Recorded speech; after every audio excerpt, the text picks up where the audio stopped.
Morning, I'm Marcus from Fontain Motors. I want to talk to you today about winter checks.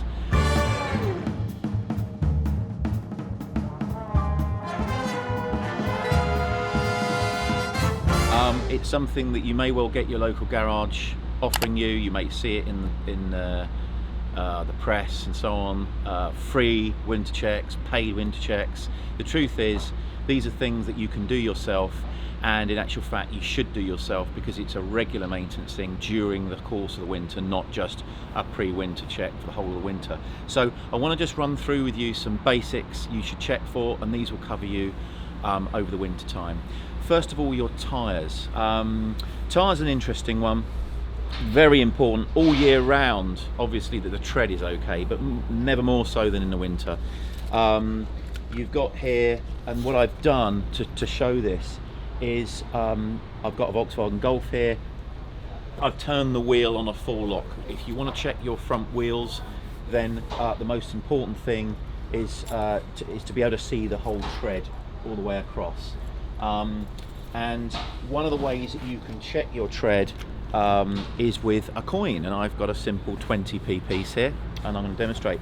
20p piece, nice thing about that, it's got a nice flat edge on it, and you'll see that it has a border, and that border on a 20p piece is exactly 3mm thick, and that's a great way of checking your tyres. Now, a tyre, when it leaves the factory, should have around about 7-8mm of tread. You have a 1.6mm minimum requirement legally in the UK. Under 1.6mm you could be prosecuted. However, you do not want to let your tyres get anywhere near 1.6mm, especially in the winter. Main reason being, what does a tyre tread do? Well, it displaces water. So the less tread depth you have, the less ability your tyre has of displacing water. And the sort of rain conditions we've had recently, that's something you really don't want to have to worry about.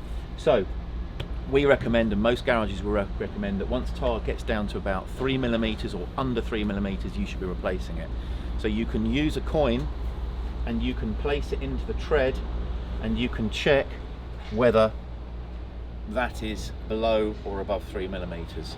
And what is very important is that you check the tread all the way across, and especially on the inside, where a lot of vehicles will wear slightly more, especially if the alignment is slightly out on the vehicle, or if the tyre has been under or over inflated during its life.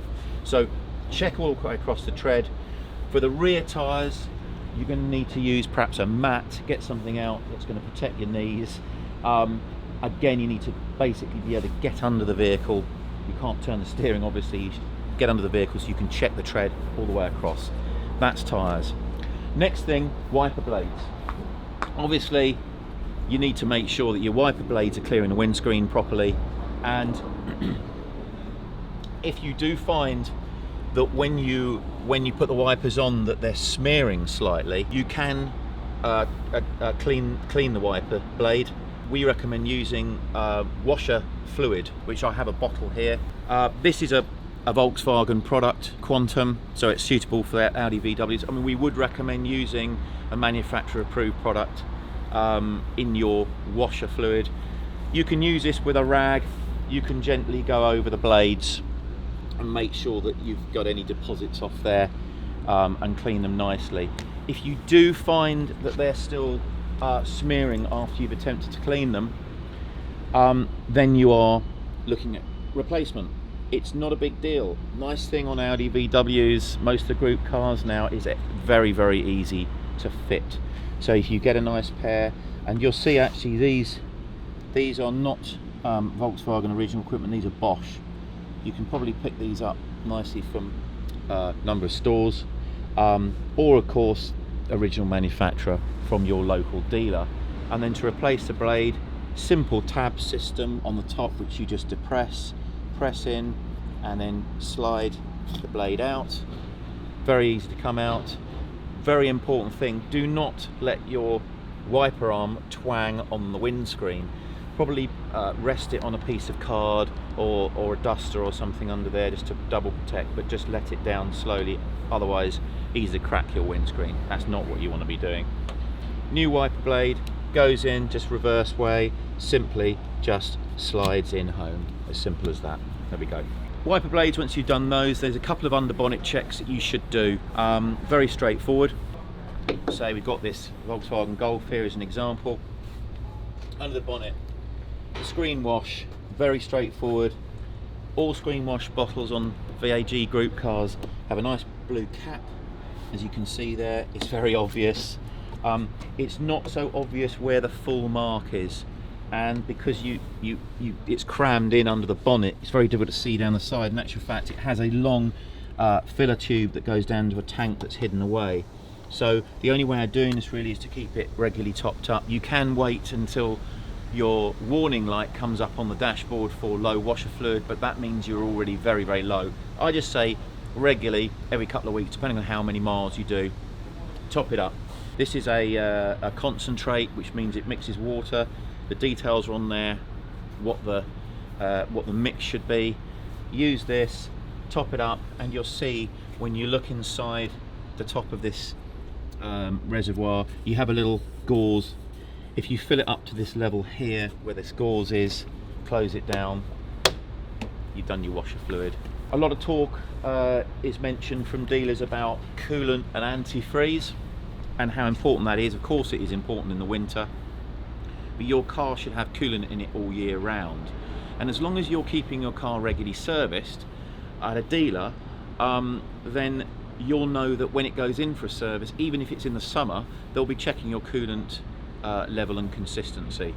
And coolant has the antifreeze in it, and if it's at the right level and checked by your dealership during the year when you're going for regular servicing, it will be good for about -20, -30, so easily cope with the British winter. And if your car doesn't leak coolant, which it shouldn't do unless there's a fault, in which case you'd be having that fixed anyway, if it doesn't leak coolant, then there's no real need to check it again in the winter, because you'll know it's going to be the same consistency as it was in the last service you had done. So that's your antifreeze, that's your washer fluid.